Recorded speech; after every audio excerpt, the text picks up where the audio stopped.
মাধ্যমিক পরীক্ষা চলছে। সরস্বতী পুজো কবে হয়েছে? 14ই ফেব্রুয়ারি। আজকে 21শে ফেব্রুয়ারি, 7 দিন পর বিসর্জন, 6 দিন পর 20 তারিখ। কালকে বিসর্জন দিতে যাওয়ার সময় একটা উচ্চ মাধ্যমিক পরীক্ষার্থীর বাড়ির সামনে দিয়ে তারস্বরে মাইক বাজিয়ে চলছিল, আর প্রতিবাদেকে কোপ মারা হলো।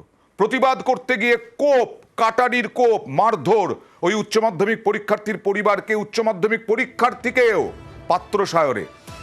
কথা বলবো প্রতিনিধি দেবব্রতর সঙ্গে। দেবব্রত, কি হয়েছে? এত বড় সাহস পেলেন কোত্থেকে? কারা?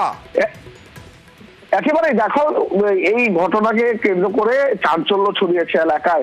প্রশ্ন উঠছে, যেখানে নিষেধাজ্ঞা রয়েছে সরকারিভাবে যে উচ্চ মাধ্যমিক পরীক্ষা চলাকালীন কোন রকম মাইক বাজানো যাবে না, সেখানে দাঁড়িয়ে পাত্রসায়রের এই কান্তর গ্রামে উচ্চস্বরে মাইক বাজানো হচ্ছিল সরস্বতী বিসর্জনকে কেন্দ্র করে। ঠিক তখনই পাশের বাড়ি ছিল এক উচ্চ মাধ্যমিক পরীক্ষার্থী, তার কাকা, দাদা, দাদু সবাই বারণ করতে যায় যে পরীক্ষা চলছে, এখন মাইক বাজানো চলবে না। তারপরে কিছু যুবক তাদের উপর চড়াও হয়, এলোপাথারি মারতে থাকে এবং কাটারির কোপ দেওয়া হয় ওই উচ্চ মাধ্যমিক পরীক্ষার্থীর পরিবারের লোকজনদের। সেখানে যায় উচ্চ মাধ্যমিক পরীক্ষার্থী, তাকেও চর থাপ্পড় মারা হয়। সব মিলিয়ে কিন্তু আহতদের তড়িঘড়ি নিয়ে যাওয়া হয়েছিল পাত্রসায়র ব্লক প্রাথমিক স্বাস্থ্য কেন্দ্রে। সেখানে অবস্থার অবনতি দেখে তাদের রেফার করা হয় বিশ্ব সুপার স্পেশালিটি হাসপাতালে। যারা মারলো তারা কারা? দেখো, তারা স্থানীয় যুবক, অর্থাৎ ওই সরস্বতী পুজো করছিল, স্থানীয় গ্রামেরই বাসিন্দা। গ্রামের বাসিন্দা হয়েও এই ধরনের একেবারে কার্যকলাপ ঘটিয়েছে। ঘটনার কথা জানানো হয়েছে থানায়, অভিযুক্তদের গ্রেপ্তার করা হয়েছে। পুলিশ জানাচ্ছে দুজনকে গ্রেপ্তার করা হয়েছে, তাদের কোর্টে তোলা হয়েছে।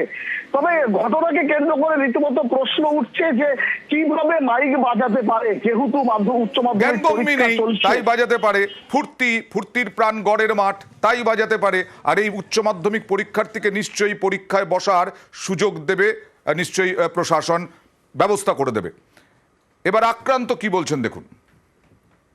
উচ্চ মাধ্যমিক পরীক্ষা হচ্ছে আমার দাদা দিয়ে, আমার কাকু প্রথমে বারণ করতে গিয়েছিল যে এখানে মাইক বাজাবে না, এত রাত পর্যন্ত এখন ছেলে মেয়েরা পড়াশোনা করছে, এখন বন্ধ কর মাইকটা দিয়ে। ওর মা সবাই হ্যাঁ শুনেছিল, কিন্তু ওই দুটো ছেলে কিছুতেই শুনতে যায়নি। দিয়ে তারপরে কুড়ুল কাটারি করে কাকুর গায়ে আঘাত করে। তারপরে আমি ওদের কাছে যে মিউচুয়াল করতে যাই, আমার মাথায় আবার আঘাত করে। কার্তিক, তারপরে হচ্ছে কটু বলে নাম, সঞ্জীব।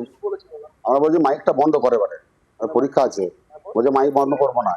দিয়ে বলার পর যে যা পাচ্ছে মারধর আরম্ভ করেছে, কাটারি করে চড়াইছে, মাথা ফাটিয়ে দিয়েছিল। আমরা 3 জন আহত হয়েছে, একই বাড়ি।